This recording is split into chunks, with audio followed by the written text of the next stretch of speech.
kalau kita ulas dalam konteks agama, benda ni masyhur lah, mana-mana waktu musim korban, ustaz-ustaz kat masjid, surau ke mana kan, ataupun pelaksana-pelaksana yang turun ke lapangan mesti dah akan ingat perkataan qoroba. Qoroba tu dalam bahasa Arab, kata fi'il madi tu dekat lah.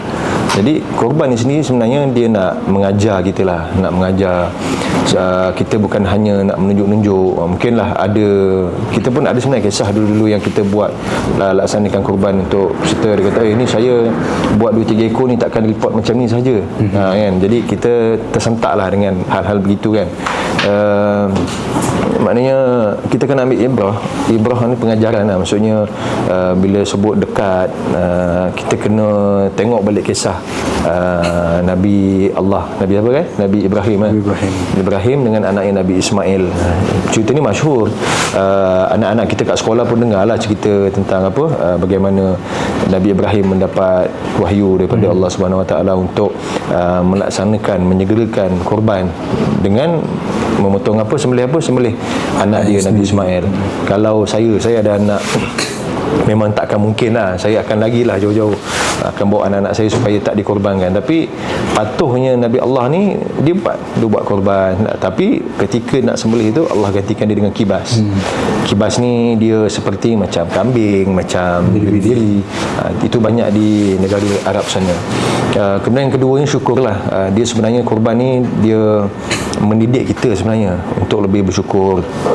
Tak kira sama ada peserta korban, sama ada orang yang menguruskan korban, pelaksana lapangan yang menguruskan korban, semua itu dapat sama nilai syukur bahawa kita bila menumpahkan darah haiwan ni besar nilai ganjarannya kepada Allah Subhanahu Wa Taala ketika khususnya ketika musim korban lah, pada hari-hari yang telah disyariatkan korban 10, 11, 12 Zulhijjah. Dan yang terakhir juga sebenarnya dia selain dekatkan diri, dia membuat nilai syukur, dan juga yang terakhir ni dia memberi satu keinsafan sebenarnya. Rezeki kita ni sebenarnya ada rezeki orang lain. Kita kena berkongsi. Kita jangan ingat gaji yang kita dapat pokok pada sebulan ni harus kita gunakan untuk kepentingan diri saja. Sebenarnya kalau kita sedekah, kan banyak pahala-pahala sedekah kan. Kita bagi RM1, Allah gandakan RM10, gandakan RM100. Kita tak tahu, benda tu tak nampak, tapi Allah bagi juga, dan kita kena faham. Dan bukannya Allah bagi dalam bentuk nilai yang sama, maksudnya dalam RM1. Kemungkinan kita sedekah ataupun kita laksana korban tu Allah bagi kesihatan, kemudian mungkin boleh jadi juga Allah memberikan rezeki anak. Kita tak tahu, benda tak sangka. Rezeki, mungkin dapat rezeki beli kereta, beli rumah, dan mungkin ada yang bujang dapat rezeki tahun tu Allah tentukan dapat kahwin tengkai, betul kan? InsyaAllah nanti. Jadi mungkin itulah 3 nilai yang saya pegang dari dulu, yang mana diajarkan juga oleh para asatizah juga. Bila kita buat korban ni, jangan sombong tu penting lah. Bila kita merasa aku dapat wakil diorang tak dapat, pada muka diorang, jangan. Saya pun pesan jugalah kepada kawan-kawan yang di luar sana yang dapat peluang untuk turun ke lapangan, jangan sesekali kita riak dan takabur lah. Allah ni tarik nikmat sekejap je. Kalau masa tu lah juga akan berlaku kan, sekali mata je. Jadi mungkin tu lah, korban ni lah dia mengajar diri kita semua untuk lebih dekat, untuk lebih menginsafi diri, dan juga untuk lebih banyak bersyukur dengan rezeki yang Allah bagi. Dengan ni udara ni, kita bangun-bangun, ada yang bangun dah meninggal kan, ada yang sesak nafas, ada yang terpaksa masuk hospital dan sebagainya. Jadi itulah syukur. Setahun sekali je kita berkorban untuk korban ni. Sebenarnya Aidil Adha ni kan, padahal nikmat tu setahun kita dapat tau. Setahun. Satu bahagian tak banyak pun, sampai masanya tu kita keluarkan sedikit harta kita, semampunya. Tapi jangan niatkan juga, jangan hanya sebab korban murah. Kita kena niatkan betul-betul korban ni sebenarnya dapat tadi menyucikan harta kita balik. Tu walaupun memanglah kita rasa contoh satu bahagian 350, 380, tapi sebenarnya kita tak sangka dalam kita memberi tu, Allah memberikan balasan yang lebih besar, lebih banyak. Itulah, InsyaAllah. Saya pendek dan ringkas lah, miskin dah sampai level fakir lah. Banyak daerah yang kami pergi tu, kita dapat pergi jugalah beberapa negeri-negeri yang kita dapat singgah tu. Kalau tengok di kiri kanan jalan, boleh dikatakan rumah hampir sama. Dia perbezaan di Afrika ni, khusus kat Zimbabwe ni, dia yang kaya-kaya, dia yang miskin-miskin. Dia tak ada macam kita. Kita ada golongan pertengahan, golongan yang apa, orang kata ada-ada, tapi ni lebih berada kan. Di sana tak ada. Yang kaya-kaya sungguh dahsyat kan. Betul-betul kaya. Jadi itulah mungkin salah satu faktor tadi kan, yang pasal miskin itulah yang saya nampak itulah. Tapi diorang tu sekarang berbanding dengan kita kan, kita bekerja, alhamdulillah kita dah di golongan sederhana, walaupun tak kaya tapi selesa. Tapi diorang tu, usaha diorang kalau dibanding dengan kita berlipat-lipat kali ganda, tapi mereka tak kaya-kaya. Sebab apa? Sebab orang kata bantuan daripada kerajaan pun tak ada. Lepas tu dari segi ekonomi pun ada yang ditindas, dan kebanyakannya hasil contoh pertanian, hasil pertanian tu pun yang pertama sekali untuk sara hidup keluarga dulu. Selebihnya baru dapat jual untuk jadikan hasil pendapatan, tapi hasil jualan dia tu tak semahal harga yang kita beli di sana. Betul. Dia ambil daripada pesawah apa, orang kata petani-petani ni sangat-sangat murah, tapi dijual dengan harga yang mahal. Sebab tu mereka tak ada kemampuan untuk hidup selesa. Secukupnya. Itulah. Kita ada 2 division lah dekat Ihsan Korban ni, ataupun di bawah Ihsanku ni. Satu tim projek ataupun tim program. Dalam program ni dia ada pecahannya lah, ada turun projek lapangan, ada part yang menguruskan bahagian media, dan ada yang menguruskan bahagian public relation. Jadi daripada sini sebenarnya kita dah cuba sebaik mungkin menjaga amanah tu daripada awal. Contohnya Khairul masuk je penyertaan korban, dia masuk tekan link, automatically tim media ataupun tim customer tadi secara tidak langsung menyimpan data tadi, dan auto akan menjawab kepada peserta tadi bahawa kita telah menerima bayaran puan, bayaran tuan sebanyak berapa nilai, dan seterusnya tim akan pergi ke fasa seterusnya untuk bertanya korban ni adakah korban wajib ataupun korban sunat. Kemudian kalau yang melaksanakan sampai 1 ekor contoh 1 ekor ada 7 bahagian. Jadi benda tu pun kita nak kena clarify lah, sebab masa dia bayar tu dia hanya bayar, dia pilih menu dan ketik bayaran lah, ketik pula klik proses payment, bayaran dan sebagainya. Jadi dah lepas settle kat situ, biasanya itu dah pergi kepada tim projek lapangan lah, tim program. So dia akan menyediakan kertas nama peserta, dan kita akan sediakan segala kelengkapan-kelengkapan yang kita nak turun padang. Jadi bila sampai ke lapangan, benda first sekali yang kita kena report kepada tim lapangan dan peserta adalah lokasi tempat korban yang kita nak buat. Lepas tu ada orang luar tanya kenapa nak pergi awal, kenapa harus pergi awal. Jadi benda tu semua kena ada setup. Kita bagi satu contoh pengalaman dekat Uganda 2 tahun yang lalu. Ala kulli hal Allah izinkan, walaupun kita tak kenal tim tu, tapi macam mana kuatnya naluri saya dengan Tuan Zul masa tu, nak juga kita cuba juga, kita bagi kepercayaan. Alhamdulillah kita sampai tu kita disambut. Cuma itulah, bila kita datang sedikit masa cukup-cukup makan aja, kemudian dia pun dah atur jadual yang kita tak tahu benda jadual. Contohlah kita kata kita sampai 2 hari sebelum, kami tak nak tengok projek, kami nak pergi ke tempat sembelihan, nak tengok binatang. Jadi sepanjang 2 hari tu dia delay kan semua benda tu, tak jumpa seekor binatang pun. We have in some location because now traffic jam, 2 hari traffic jam bawa lembu, macam-macam alasan, macam-macam alasan. But you have to pay full amount. Actually kita sebelum sampai sana pun kita dah settle 80% amount korban. Wallahu alam kenapalah masa tu percaya sangatlah dengan tim sana kan, kita bagi juga duit, kita hantar. Tapi alhamdulillah adalah sedikit masalah scam tu bila mana lembu yang digambarkan, contoh dalam sekawan lembu tu dia ambil gambar lembu yang Zimbabwe kayak cerita tadi. Kali nak dapat tengok tu bukannya hanya waktu sehari sebelum korban, tapi masa hari pelaksanaan korban baru dapat tengok wajah-wajah diorang kan, wajah-wajah sembelih tu baru dia ambil. Jadi kita tengok, Allah, ada binatang yang sopak, ada binatang yang cacat, ada telinga putus, ada yang kaki dah tempang, ada ekor dah putus. Ekor putus ni ini memang betul cerita tu. Kenapa? Sebab masa dia pindahkan binatang naik lori turun lori tu, dia buat secara kasar.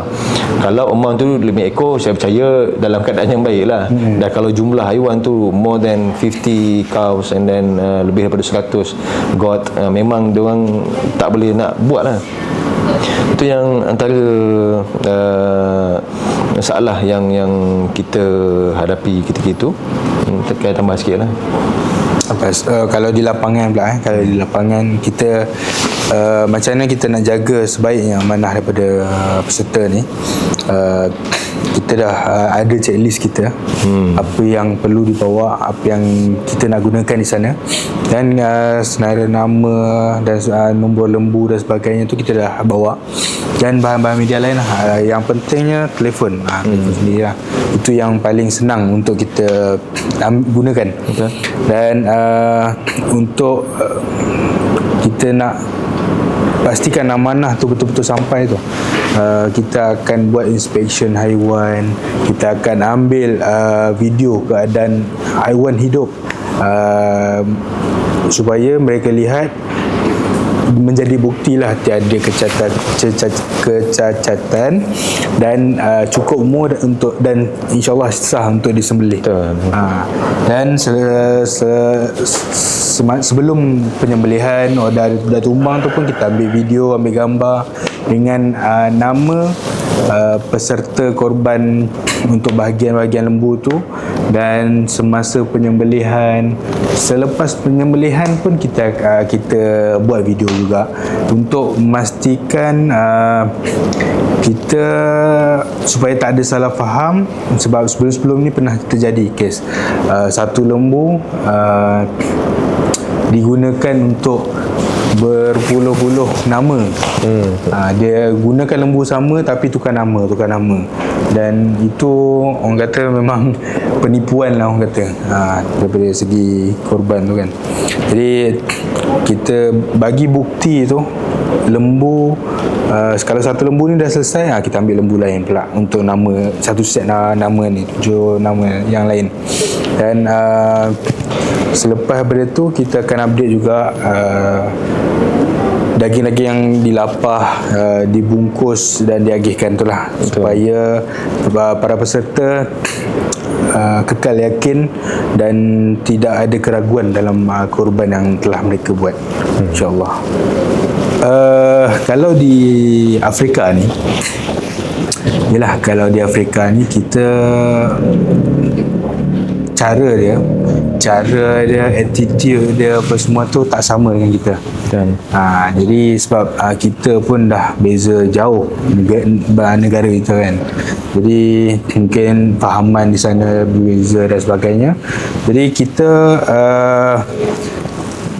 macam mana kita nak benda tu, kita tak boleh cakap daripada jauh. Nanti mesti ada perkara yang kurang. Dan kalau benda tu selepas pelaksanaan, kalau kurang tu, macam mana kita nak buat?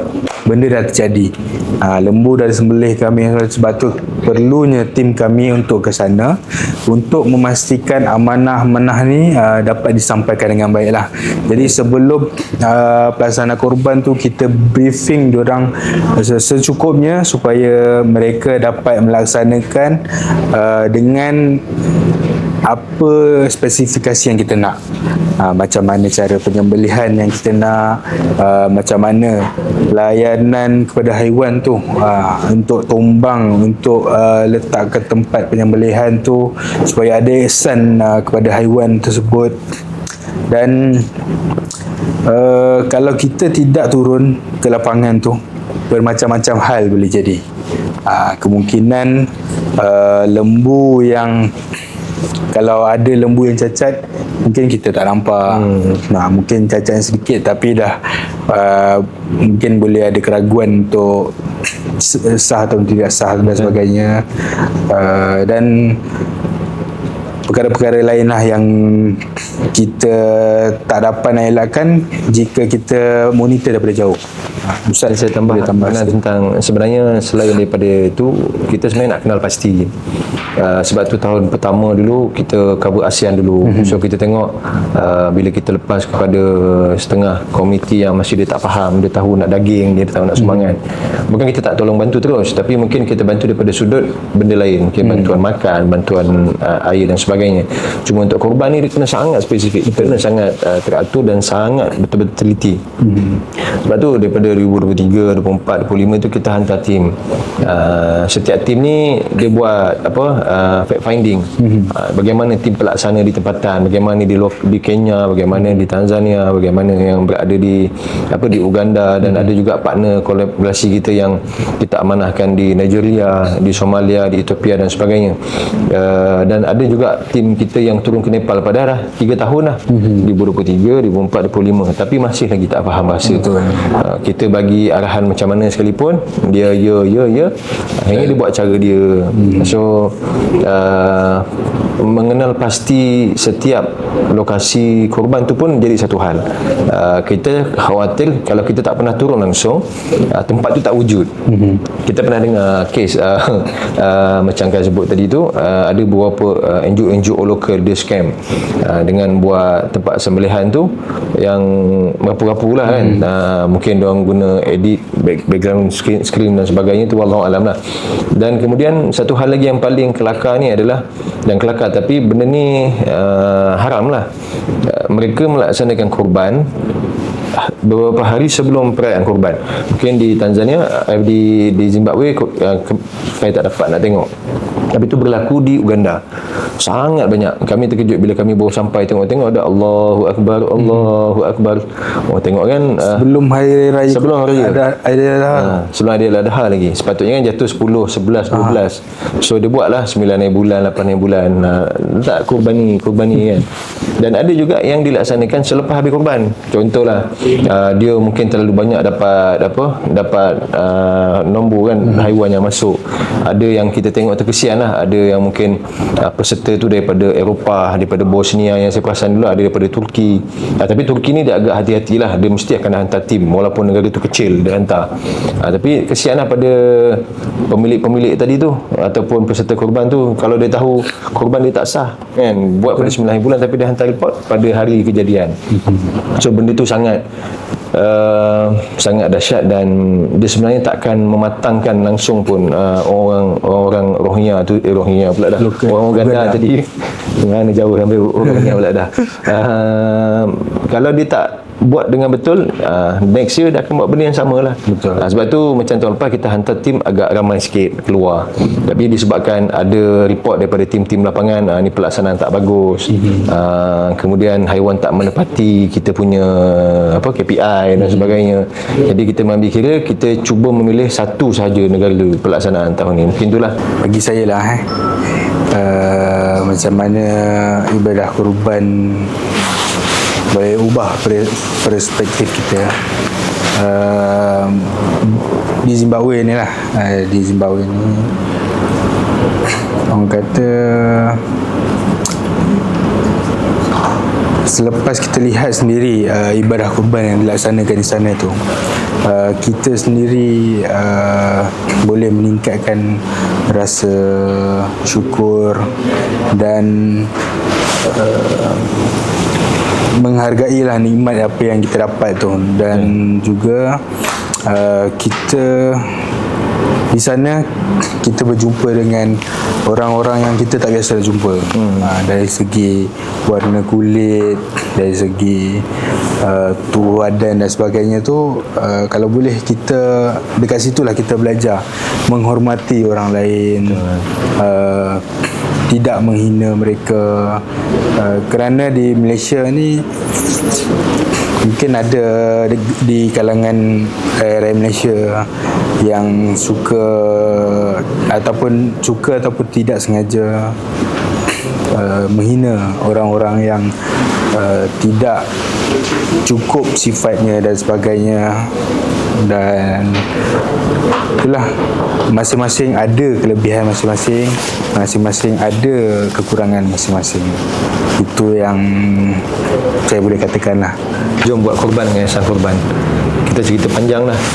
Kita akan memberikan satu keyakinan yang tinggi dengan pelaksanaan yang terbaik, juga kepuasan khususnya kepada peserta korban. Kita akan cuba dengan sebaik mungkin daripada A to Z, bagaimana pelayanan customer, bagaimana pelaksanaan lapangan dan laporan-laporan yang kita rasa Yayasan Korban punya benda tu. Kita ada laporan bergambar, kita ada laporan video ketika sembelihan, dan juga kita ada laporan di lapangan ketika kita sampai dan sehingga habis pelaksanaan korban dan agihan kepada masyarakat.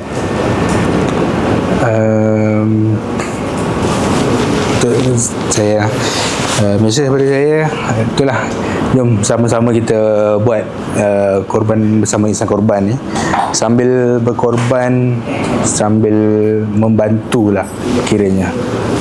Dan insyaAllah jika anda tidak mendapat bukti penyembelihan haiwan korban anda, garanti money back insyaAllah. Kita kembalikan balik insyaAllah. Yang mana yang kita tak dapat nak sampaikan amanah tu dengan sempurna tu, insyaAllah kita akan kembalikan duit anda. Allahu Akbar. Saya nak masyarakat Malaysia lah khususnya, tak kira lah keluarga terdekat saya ke diri saya sendiri ataupun kawan-kawan di luar sana itu, korban ni sunat muakkad, sunat yang sangat dituntut, dan dia berlaku sekali setahun. Dia tak pernah berlaku dalam setahun 2-3 kali. Itu pelik. Itu mungkin ada negara-negara Konoha dan sebagainya itu mungkin lah kan, dia ada buat hari awal penyembelihan, ada sembelihan yang lewat, kemudian mungkin di luar waktu korban tu sendiri kan. Jadi memang saya sangat mengajaklah masyarakat di luar sana, jangan jadikan momen terindah dan jangan jadikan peluang hari ini untuk kita daftar terus dengan Yayasan Korban. InsyaAllah macam yang Khairul sebut tadi, kita akan bagi satu garanti yang sangat bagus kepada anda semua, pelaksanaan penyembelihan dan laporan-laporan yang tuan ataupun puan hendakkan, kita akan berikan yang terbaik. Kalau saya diberi peluang untuk ke lapangan di negara-negara yang sebeginilah, tak kisahlah Afrika, Timur Tengah, di sebelah benua lain, InsyaAllah saya akan turun dengan hati yang terbuka, ikhlas. Dan kenapa saya kata begitu? Sebab experience ni mahal. Tak semua orang dapat peluang untuk melaksanakannya. Dan di samping kita pergi untuk melaksanakan amanah yang diberi daripada peserta kita akan dapat merasai sendiri apa situasi di sana, apa cabaran di sana.